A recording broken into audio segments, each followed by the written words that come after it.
जय हिंद, वंदे मातरम। दोस्तों, मैं मनमोहन मिश्र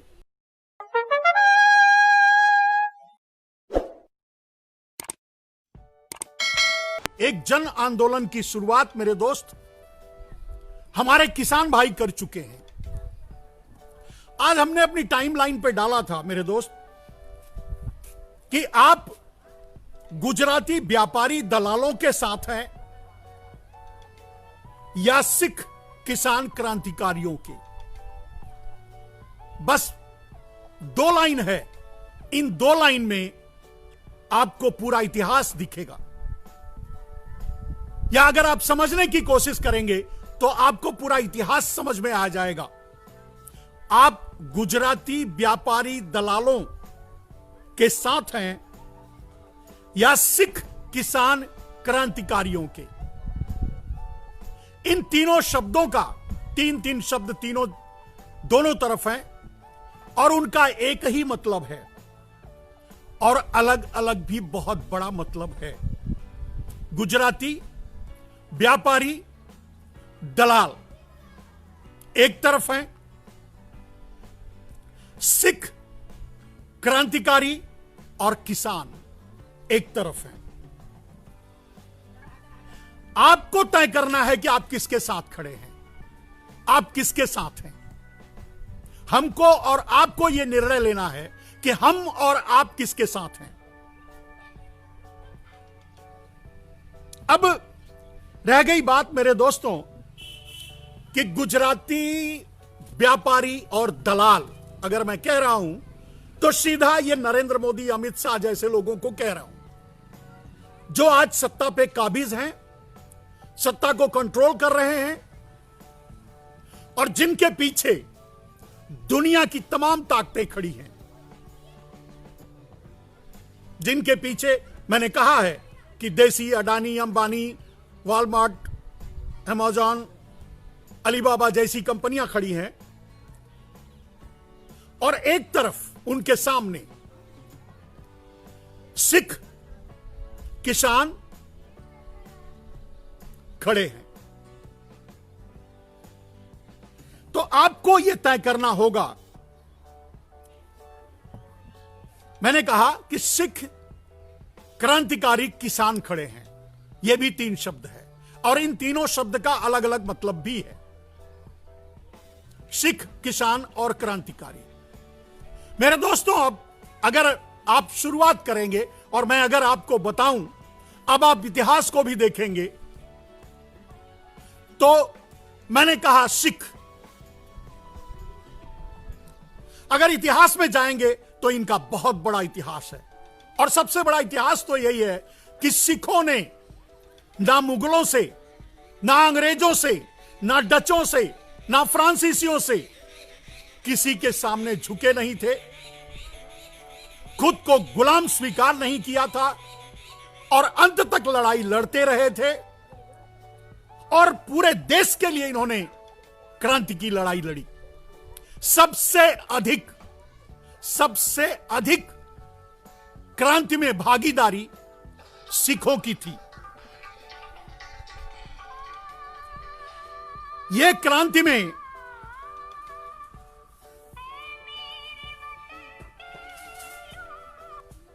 सबसे अधिक भाग लेने वाले लोग थे। तो मैंने कहा सिख और फिर किसान। मेरे दोस्तों, अगर किसान के रूप में भी देखें तो आज उत्तर प्रदेश, बिहार या दूसरे प्रदेशों में जोत बहुत छोटी हो चुकी है। आबादी के अनुसार किसी के पास भी ज्यादा जमीनें नहीं बची हैं। 1 बीघा, 1.5 बीघा, माने 1 एकड़, 1.5 एकड़, 2 एकड़, 5 एकड़, इससे ज्यादा नहीं। तो अगर किसान कहीं बचे हैं, अब छोटी छोटी जोत होने के नाते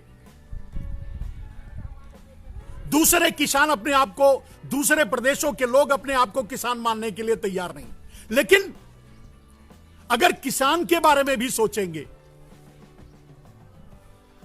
तो सिख और पंजाब, हरियाणा, उत्तर प्रदेश का एक भाग किसान के रूप में भी सबसे आगे है और वही आंदोलन भी कर रहे हैं। तो सिख जिन्होंने क्रांति की लड़ाई में अग्रणी रहे, हमारे और आपके लिए लड़ाइयां लड़ी, देश की आजादी के लिए लड़ाइयां लड़ी, तो वो किसान भी हैं, क्रांतिकारी भी हैं और सिख भी हैं। अब अगर इनके विरोध में, अब अगर इनके साथ आप खड़े हैं, सिखों के साथ आप खड़े हैं, किसानों के साथ आप खड़े हैं, क्रांतिकारियों के साथ आप खड़े हैं, तो अच्छी बात है। लेकिन अगर आप समझते हैं कि दूसरा पक्ष यानी गुजराती, व्यापारी और दलाल, अब अगर आप मोदी के साथ खड़े होने का, उनके विचारों का, उनका समर्थन करने के बारे में सोच रहे हैं या समर्थन कर रहे हैं, तो आपको तय करना, सोचना होगा, आपको इतिहास के बारे में जानना होगा कि आप किसके साथ खड़े हैं। तो मैंने कहा कि दलाल,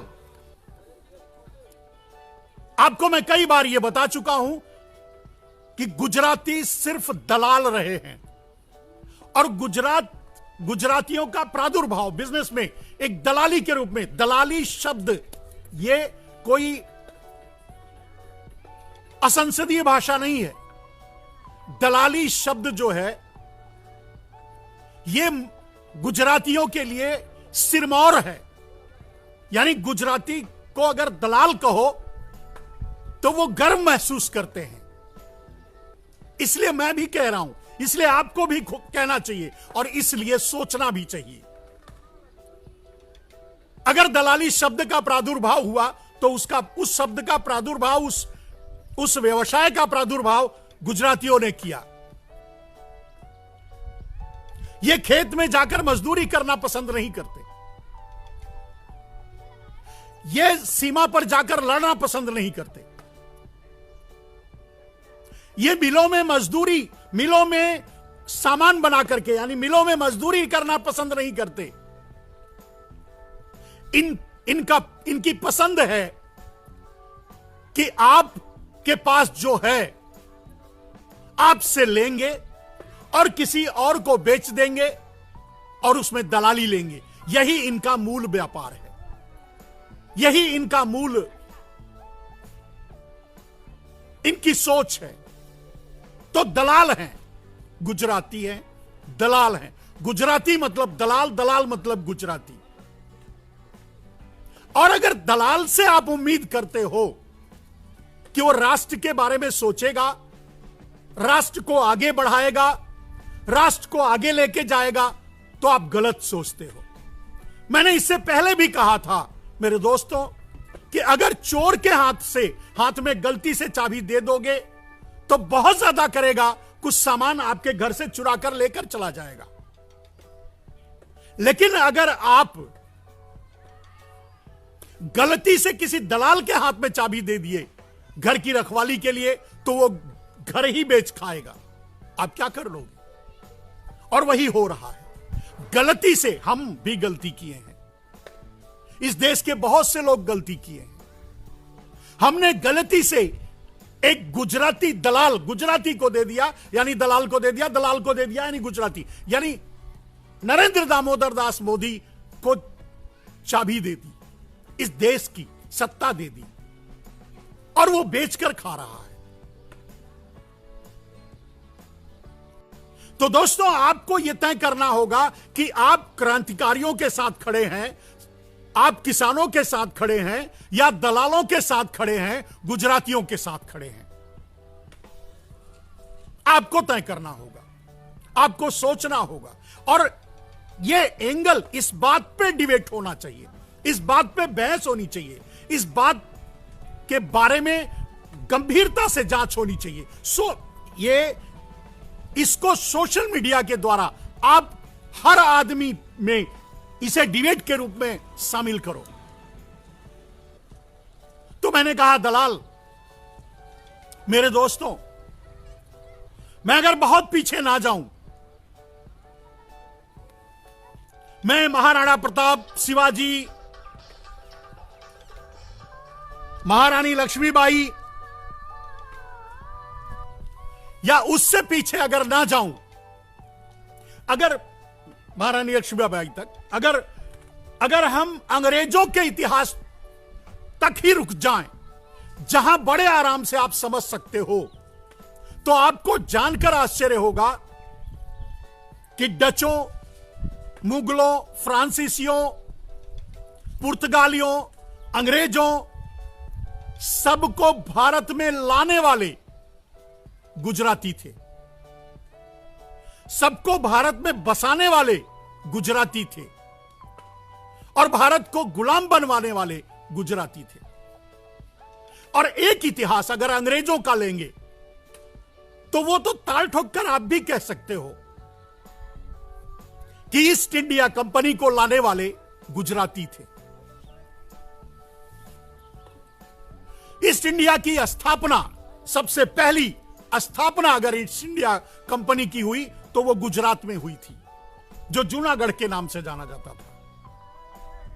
और इन्हीं गुजरातियों ने ईस्ट इंडिया कंपनी के साथ मिलकर के पूरे देश को के राजाओं को, महाराजाओं को, क्योंकि आप और हम तो मजदूर रहे होंगे, जो भी रहे होंगे, तो राजाओं और महाराजाओं को यह समझाने में कामयाब रहे कि यह ईस्ट इंडिया कंपनी इस देश का भाग्य बदलेगी। यह काम भी उस समय गुजरातियों ने ही किया था। ईस्ट इंडिया कंपनी की स्थापना गुजरातियों ने करवाई और ईस्ट इंडिया कंपनी का प्रचार प्रसार गुजरातियों ने किया।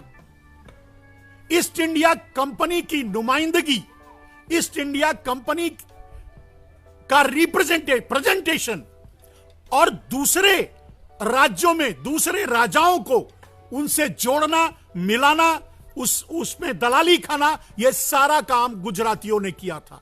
इतिहास आप पढ़ लीजिए। चलिए, मैं आपको बताता रहूंगा इतिहास के और भी बहुत से पन्ने आपके सामने खोलूंगा, लेकिन आपसे अनुरोध है मेरे दोस्तों कि मेरी टाइमलाइन को कंट्रोल किया जा रहा है। इसलिए आपसे अनुरोध है, जो मैं बोलता हूं वो बोलने की हिम्मत किसी में नहीं है। लोग डिप्लोमेटिक बातें करते हैं, मैं सीधे बात करता हूं। और जो मैं कह रहा हूं मेरे दोस्तों, कम से कम ये हर आदमी तक पहुंचे। जैसा कि मैंने बताया, मेरे टाइमलाइन को कंट्रोल किया जा रहा है। थोड़ी देर तक अगर आप जुड़ गए तो आप देख सकते हैं, लेकिन अगर दूसरी लाइन से आप देखने की कोशिश करेंगे, दूसरे प्रोफाइल से, तो ये नहीं दिखेगा। इसका अर्थ यह है कि इसे कंट्रोल किया जा रहा है, लेकिन इस कंट्रोल को तोड़ा जा सकता है और उसका आधार है कि आप इसे जुड़ते ही अपने टाइमलाइन पे जोड़ें।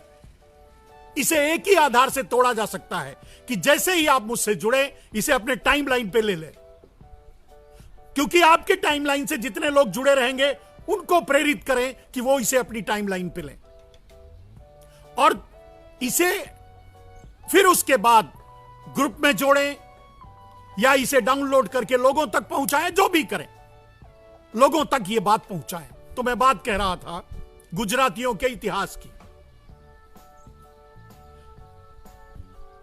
कि अगर 1947 के पहले देखेंगे तो इनके कारण ही भारत बार बार गुलाम हुआ, क्योंकि ये व्यापारी होते थे तो ये विदेश जाते थे, ये विदेशों से लोगों को लाते थे, भारत को दिखाते थे। जब उन्हें लालच आ जाता था तो वो आकर इन्हें मिला लेते थे, फिर उनके साथ मिलकर के ये अपने अड़ोसी पड़ोसी राज्यों को गुलाम बनवाना शुरू करते थे, लोगों को समझाना शुरू करते थे, जैसे आज मोदी कर रहे हैं। आपके सामने ये नहीं कह रहे हैं कि देश को लूटने वॉलमार्ट आ रही है, आपके सामने ये नहीं कह रहे हैं कि उन्होंने सौदा अलीबाबा से कर लिया है, यानी चाइना की कंपनी से। आपको ये नहीं बता रहे हैं कि उन्होंने अमेरिका और चीन और अमेज़न से भारत का सौदा किया है, भारत के बाजार का सौदा किया है, वो ये नहीं बता रहे हैं आपको। वो ये कह रहे हैं कि वो आपके हित में है और आपको दिखाई दे रहा है अधिक से अधिक अडानी और अंबानी, लेकिन इसके पीछे बहुत बड़ी साजिश है मेरे दोस्तों। तो इस विषय को जब हम आपके सामने आगे ले चलते हैं तो 1947 से पहले आपको कोई भी मोदी, शाह, पारेख, मेहता यानी गुजराती, कोई भी गुजराती चंद्रशेखर आजाद नहीं मिलेगा, कोई भी गुजराती भगत सिंह नहीं मिलेगा, कोई भी गुजराती अशफाक उल्लाह खान नहीं मिलेगा, कोई भी गुजराती देश की क्रांति में भाग नहीं लिया है, देश को आजाद कराने के लिए लड़ाइयां नहीं लड़ी हैं मेरे दोस्तों। कोई भी गुजराती, मोदी, शाह, पारेख, मेहता, कहीं भी अगर किसी भी जगह से आपको मिले, आप इसे एनालिसिस कीजिए, आप इसे ढूंढिए। अगर कहीं आपको मिल जाए कि कोई गुजराती स्वतंत्रता संग्राम सेनानी है और उसने अपने प्राणों की आहुति यानी शहीद हुआ है भारत को आजाद कराने के लिए, तो मुझे भी बताइएगा। और आप पूछो, इससे पहले मैं बता दूं कि पटेल और गांधी का नाम मत लेना, वो क्रांतिकारी नहीं थे, उनसे क्रांति से कोई मतलब नहीं था, वो आजादी की लड़ाई भी नहीं लड़ रहे थे, ना तो पटेल और ना तो गांधी। यही दो नाम आपको गुजरातियों में मिलेंगे। ये दोनों ही डायरेक्टली या इनडायरेक्टली अंग्रेजों से जुड़े हुए थे। मेरे दोस्त, गांधी ने क्रांति नहीं की थी, वो अहिंसा की लड़ाई लड़ रहे थे, अहिंसावाद को लेकर चल रहे थे। ये है व्यक्तित्ववाद। वो अपने आप को ऊंचा उठाना चाहते थे, वो अपने आप को बापू बनाना चाहते थे और वो बापू बने। जो वो चाहते थे उनको वो मिला।